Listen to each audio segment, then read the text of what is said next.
प्यारे मदनी मुन्नो, आज हम आपको एक दिलचस्प कहानी सुनाते हैं जिसका नाम है अक्लमंद परिंदा। एक दफा का जिक्र है कि किसी गांव में एक शिकारी रहता था और वो रोज शिकार करके अपने और अपने बच्चों का पेट पालता।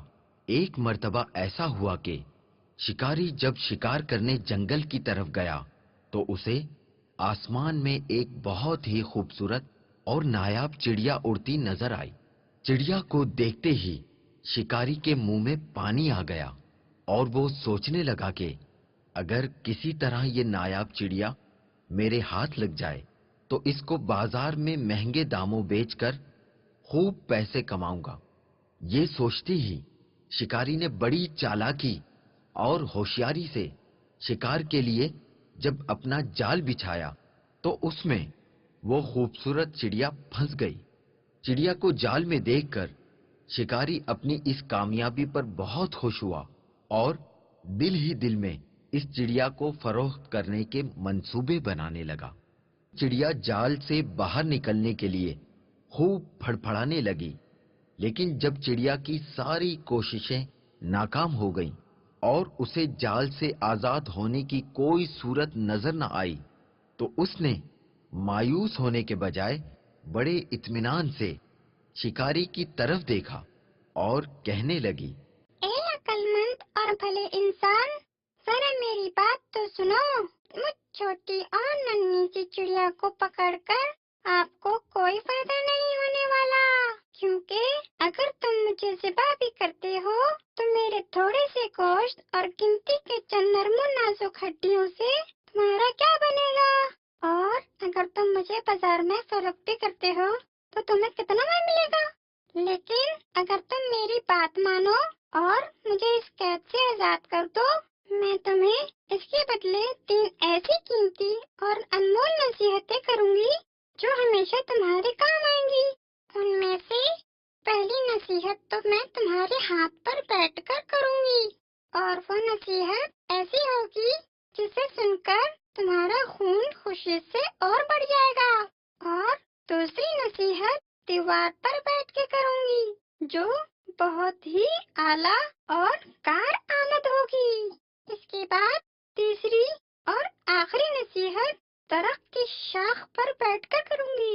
इसलिए अब तुम्हारी अक्लमंदी का यही तकाजा है कि तुम मुझे आजाद कर दो और मेरी इन तीनों नसीहतों पर अमल करके दुनिया में बड़ा नाम कमाओ।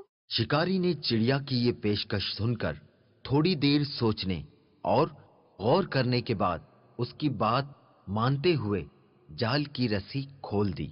रस्सी खुलते ही चिड़िया उड़कर शिकारी के हाथ पर आ बैठी। पहली नसीहत करते हुए कहने लगी, किसी भी नामुमकिन बात पर कभी यकीन न करना, चाहे कोई भी कहे। ये कहकर चिड़िया अपने वादे के मुताबिक फुर से उड़ी और दीवार पर जा बैठी। वहीं से दूसरी नसीहत करने लगी, गुजरी हुई किसी भी बात का गम कभी न करना। मेरे इस छोटे से वजूद में 10 दरहम का एक ऐसा कीमती मोती है जिसकी मिसाल पूरी दुनिया में कहीं नहीं। और इस महंगे मोती को पाकर तुम और तुम्हारे घर वाले खूब ऐशो इशरत से जिंदगी गुजार सकते थे, मगर तुम्हारी किस्मत पर अफसोस, तुमने मुझे आजाद करके ये बेमिसाल मोती अपने हाथों से खो दिया। इतना सुनना ही था कि शिकारी जोर जोर से इस तरह रोने और चिल्लाने लगा जैसे उसका कोई अपना करीबी रिश्तेदार मर गया हो।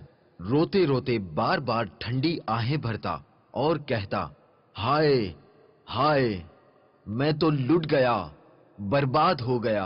अरे मुझ बेवकूफ ने ये क्या कर दिया, हाथ आए खजाने को खो दिया, ऐसी नादिर चिड़िया को क्यों आजाद कर दिया। शिकारी जब खूब रोध हो चुका तब चिड़िया ने उसे मुखातब करते हुए कहा, अरे बेवकूफ और अहमक शिकारी, मैंने पहले ही तुम्हें नसीहतें कर दी थी कि गुजरी हुई बात का गम न करना। जब ये बात हो ही गई थी तो अफसोस से हाथ मलना किस काम का। और हाँ, ये नादान शिकारी, तुमने मेरी पहली नसीहत भी तो गौर से नहीं सुनी। کہا تھا نا کہ کسی بھی ناممکن بات کا ہرگز یقین نہیں کرنا چاہیے، خواہ وہ کیسی ہی کیوں نہ ہو۔ اب ذرا عقل سے کام لو اور دیکھو تو صحیح، مجھ ننھی سی جان کا پورا وجود 3 درہم سے زیادہ کا نہیں ہے، تو پھر 10 درہم کا موتی میرے چھوٹے سے وجود میں کیسے آ سکتا ہے؟ بے شک کہتی تو تم ٹھیک ہی ہو، اے ننھی منی سی چڑیا، وہ تیسری نصیحت تو بتاتی جاؤ۔ ارے بھائی، تم نے میری پہلی 2 نصیحتوں پر کون سا عمل کر لیا جو مجھ سے تیسری نصیحت بھی سننا چاہتے ہو؟ وہ قیمتی نصیحت تم جیسے نادان انسان کے لیے نہیں ہے۔ یہ کہتے ہی وہ چڑیا پھر سے اڑ گئی اور شکاری اس کو دیکھتا ہی رہ گیا۔ پیارے مدنی منو، دیکھا آپ نے وہ ننھی سی چڑیا کیسے اپنی دانائی یعنی عقل مندی سے اس شکاری سے اپنی جان بچانے میں کامیاب ہو گئی۔ اس کہانی سے ہمیں یہ سبق ملا کہ عقل مندی اللہ عز و جل کا بہت بڑا انعام ہے، اسے وقت پر استعمال کرنا فائدہ مند رہتا ہے، اور کسی احمق اور بے وقوف کو نصیحت کرنا ایسا ہے جیسے بنجر یعنی بیکار زمین میں بیج ڈالنا۔ حکمت و دانائی۔ حضرت سیدنا ابو ہریرہ رضی اللہ تعالی عنہ سے روایت ہے کہ شہنشاہ مدینہ قرار قلب و سینہ صاحب معطر پسینہ فیض گنجینہ صلی اللہ تعالی علیہ وآلہ وسلم نے ارشاد فرمایا کہ حکمت مومن کا گمشدہ خزانہ ہے، لہذا مومن اسے جہاں پائے وہیں اس کا زیادہ حقدار ہے۔